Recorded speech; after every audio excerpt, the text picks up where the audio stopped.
Ladies and gentlemen, the President of the United States.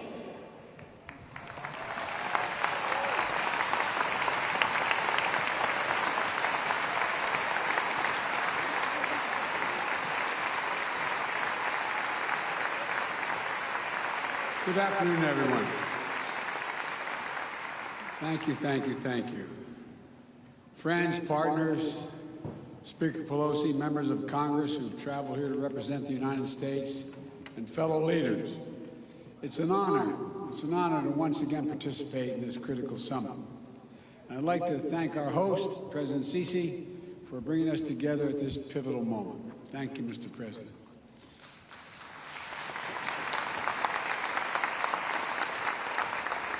Let me start by acknowledging that this day is a day of commemoration at home in the United States. It's Veterans Day. America's veterans and their families, survivors and caregivers, are the very spine and soul of the United States. And on this special day, on every day, I honor all of those who sacrificed for our nation like my son. I want to thank one proud American veteran, a lifelong public servant, a dear friend, and literally one of the most decorated men to fight, Special Envoy for Climate, John Kerry. John.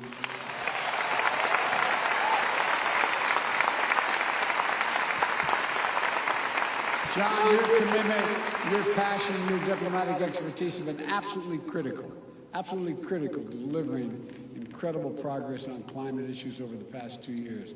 And I thank you, pal. I thank you for being my friend. Here in Egypt, the Great Pyramids and the ancient artifacts stand as testament to millennia of human ingenuity. We see our mission to avert climate catastrophe and seize a new clean energy economy not only as an imperative for our present and future, but through the eyes of history. According to the World Meteorological Organization, the past 8 years have been the warmest on record. In the United States, we're seeing historic drought and wildfires in the West, devastating hurricanes and storms in the East. Here in Africa, home to many nations considered most vulnerable to climate change, food insecurity. Hunger follows 4 years of intense drought in the Horn of Africa. Meanwhile, the Niger River in West Africa, swollen because of more intense rainfall, is wreaking havoc on fishing and farming communities. In Nigeria, flooding has recently killed 600 people. 1.3 million more are displaced. Seasonal livestock migration routes have been used for hundreds of years, are being altered, increasing the risk of conflict between herders and local farming communities. The climate crisis is about human security, economic security, environmental security, national security, and the very life of the planet. So today, I'd like to share with you how the United States is meeting the climate crisis with urgency and with determination to ensure a cleaner, safer, and healthier planet for all of us.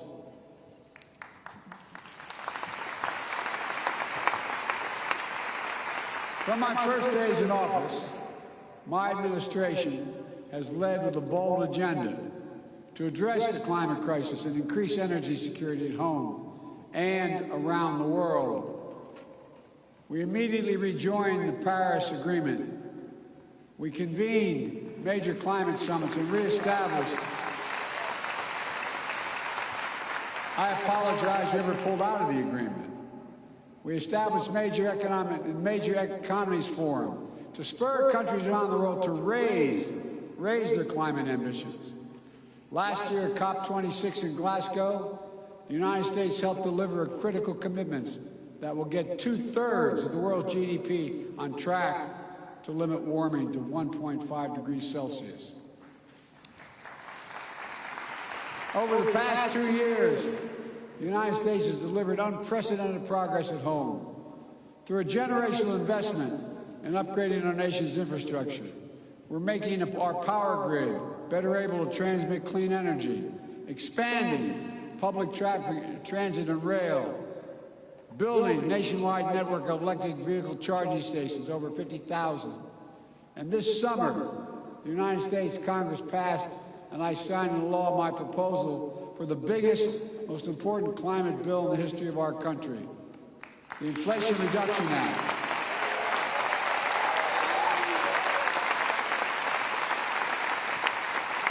It includes less than I asked for, but a significant amount, $368 billion, to support clean electricity, everything from onshore, offshore wind to distributed solar, zero emissions vehicles and sustainable aviation fuels, more efficient electrified buildings, cleaner industrial processes and manufacturing, climate-smart agriculture and forestry, and more.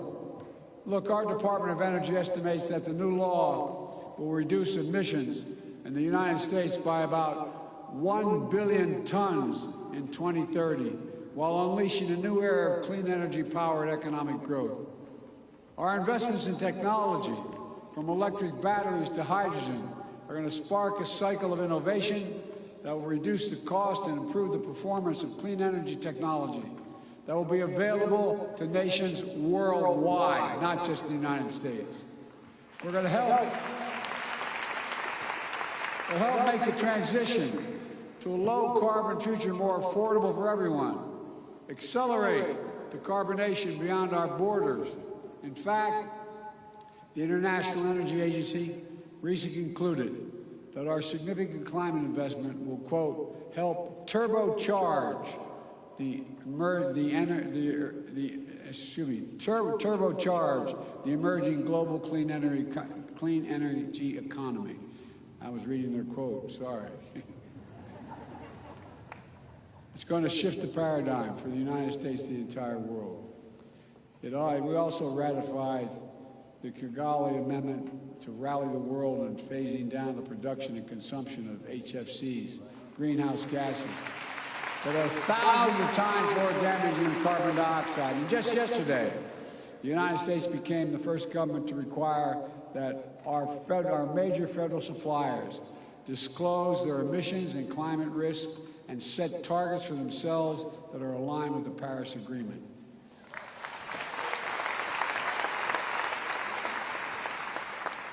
As the world's largest customer, with more than $650 billion in spending last year, the United States government is putting our money where our mouth is to strengthen accountability for climate risk and resilience. These critical steps are already locking in vital investments in our infrastructure, delivering lower costs for clean energy, spurring good-paying union jobs for American workers, and advancing environmental justice in our communities. Folks, we're proving that good climate policy is good economic policy. It's a strong foundation for durable, resilient, inclusive economic growth. It's driving progress in the private sector. It's driving progress around the world. And the sum total of the actions my administration is taking puts the United States on track to achieve our Paris Agreement goal of reducing emissions 50 to 52% below 2005 levels by 2030.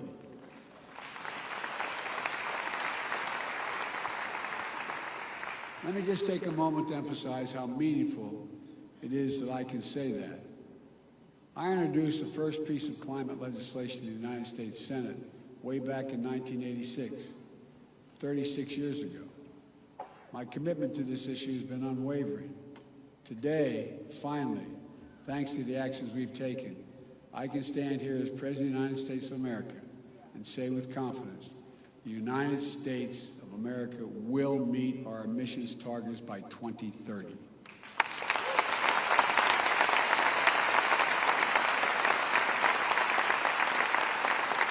We're racing forward to do our part to avert the climate hell that the UN Secretary General so passionately warned about earlier this week.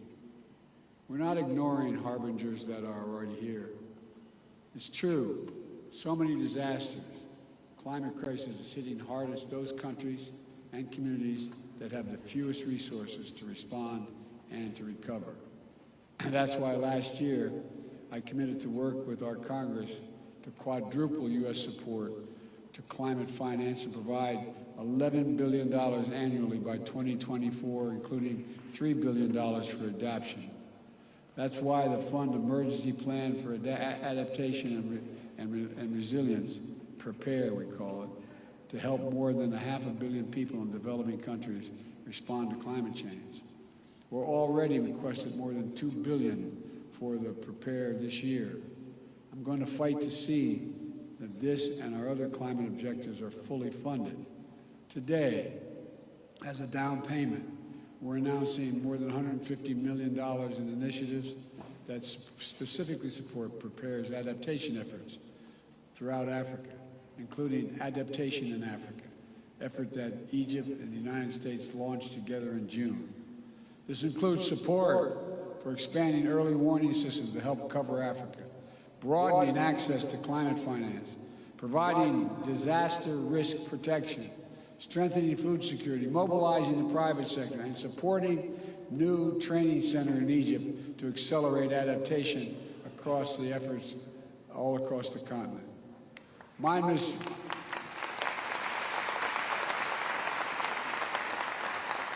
administration has also made the United States the first ever contributor to the Adaptation Fund last year, and this year we're doubling our pledge to bringing our total commitment to $100 million. We're also making sure that every dollar we deliver goes as far as possible, unlocking larger pools of finance and the trillions in private investment we know that will be needed. Folks, we're also supporting the Global Shield, a G7 initiative to better protect vulnerable countries everywhere from climate-related losses and quickly respond to climate-related damages. And the G7-led Partnership for Global Infrastructure and Investment is working to meet the critical infrastructure needs in low and middle-income countries with specific focus on climate. The project we're facilitating is built on transparency, partnership, the protections for workers and the environment. One of the many projects already underway is a partnership between American firms and the government of Angola to invest $2 billion building new solar projects in Angola. And everywhere, like everywhere in the world, climate adaptation in Africa is working toward energy transmissions that just means creating good jobs, spurring inclusive economic growth, and leaving no one behind as we implement the Sustainable Development Goals. Folks, now I know this has been a difficult few years. The interconnected challenges we face can feel all-consuming. And the upheaval we're seeing around the world, especially Russia's brutal attack against Ukraine, is exacerbating food shortages and energy spikes in cost, increasing volatility in those energy markets, driving up global inflation. Against this backdrop, it's more urgent than ever that we double down on our climate commitments. Russia's war only enhances the urgency of the need to transition the world off its dependence on fossil fuels. True energy security means that every nation is benefiting from clean, diversified energy future. No action can be taken without a nation understanding that it can use energy as a weapon and hold the global economy hostage. It must stop. And so this gathering must be the moment to recommit our future and our shared capacity to write a better story for the world. Let's build on our global climate progress, raising both our ambitions and the speed of our efforts. The science is devastatingly clear. We have to make vital progress by the end of this decade. And that's why the United States is rallying the world around climate game changers. I launched one such game changer last year, the European Commission President von der Leyen, the Global Methane Pledge. We started it with the EU and 8 other countries. In Glasgow, it grew to more than 100 countries. Now more than 130 countries have signed on. to covering more than half of the global methane emissions. Methane is 80 times more potent than carbon, and it accounts for nearly half of the net warming we're experiencing now. So cutting methane by at least 30% by 2030 can be our best chance to keep within reach of 1.5 degrees Celsius target.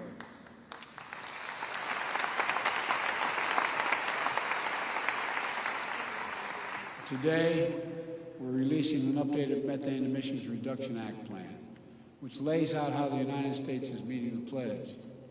We're investing more than $20 billion in domestic methane mitigation to do things like cap orphan wells, leaking methane, improving industrial equipment in the oil and gas sectors to reduce emissions.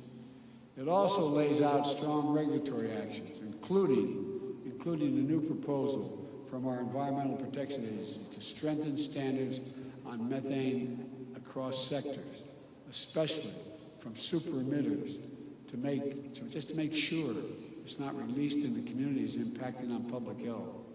All told, these steps will reduce U.S. methane emissions from covered sources by 87% below the levels of 2005 by 2030.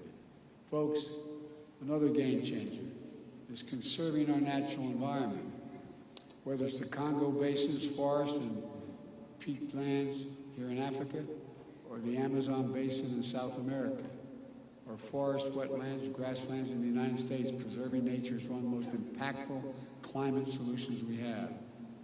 Some that indigenous people who have communities have known and been the stewards of these efforts for a long time and generations. They've known it. Here at COP27, we are co-chairing Forest and Climate Partnership to deliver real rapid strides to halt deforestation. The best part is we don't have to develop any new technologies. We just have to make clear forests are more valuable when they're preserved than when they're destroyed. It's that basic.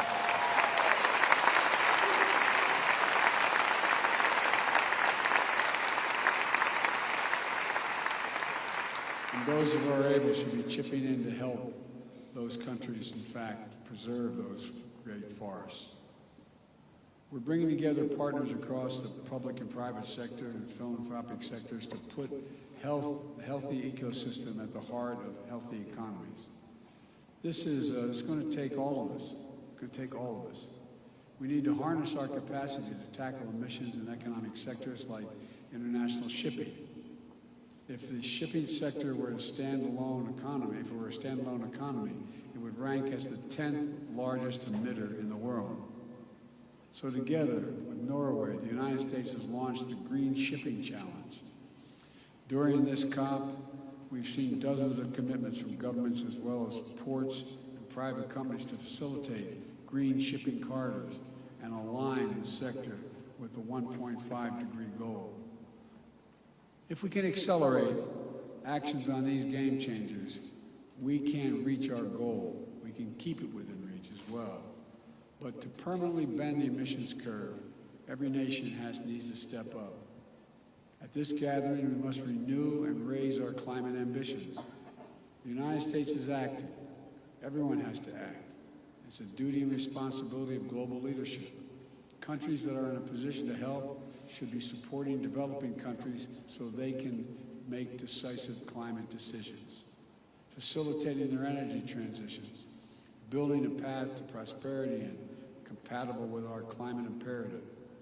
If countries can finance coal with developing countries, there's no reason why we can't finance clean energy in developing countries.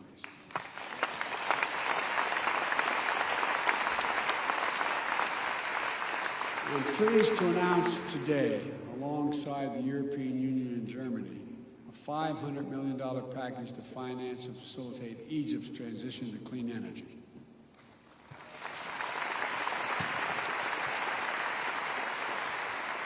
This package will enable Egypt to deploy 10 gigawatts of renewable energy by 2030, while bringing offline 5 gigawatts of inefficient gas-powered facilities, reducing emissions in Egypt and power sector by 10%. We will also work with Egypt to capture nearly 14 billion cubic meters of natural gas, which Egypt currently flares, vents, or leaks from its oil and gas operations. And because of this cooperation, Egypt is elevating its climate ambition and submitting enhanced national determination contribution. If we're going to win this fight, every major emitter nation needs to align with the 1.5 degrees. We can no longer plead ignorance to the consequences of our actions or continue to repeat our mistakes. Everyone has to keep accelerating efforts throughout this decisive decade. My friends, I came to the presidency determined to make the transformational changes that are needed, that America needs to make, and we have to do for the rest of the world, to overcome decades of opposition and obstacles of progress on this issue alone, to reestablish the United States as a trustworthy, committed global leader on climate. As I stand here before you, we've taken enormous strides to achieve that. But I don't stand here alone. This progress is being driven by young people all across America. Like young people around the world, they feel the urgency of climate. They feel it deeply. They're committed to these issues. They know the stakes, and that's their world we're creating. This is not to stand by and allow us to fail in this responsibility. We can't. That's why as I look out of all the things that we've accomplished, but so much more to do, I'm optimistic. For all the work that remains to be done, we have to put down significant markers of progress. The United States has taken enduring steps to meet our goals. We're delivering on our promise of leadership, and more of the world is standing with us. Though determined diplomacy is necessary, we're finding consensus, building understanding, and launching new approaches. And the inspiring passion of young people, civil society, climate activists, indigenous communities is literally galvanizing the world. Yes, the challenges we face are great, but our capacity is greater than the challenges. We must never doubt that. So let's reach out and take the future in our hands and make the world we wish to see, and that we know we need. A planet preserved for generations to come. An economy powered by clean, diversified, secure energy sources. Opportunities unlocked through innovation and cooperation to deliver equitable, more prosperous, more stable, and more just world for our children. That's why we're here. That is what we're working toward. And we can do it together, I am confident. Thank you, thank you, thank you. May God bless you all.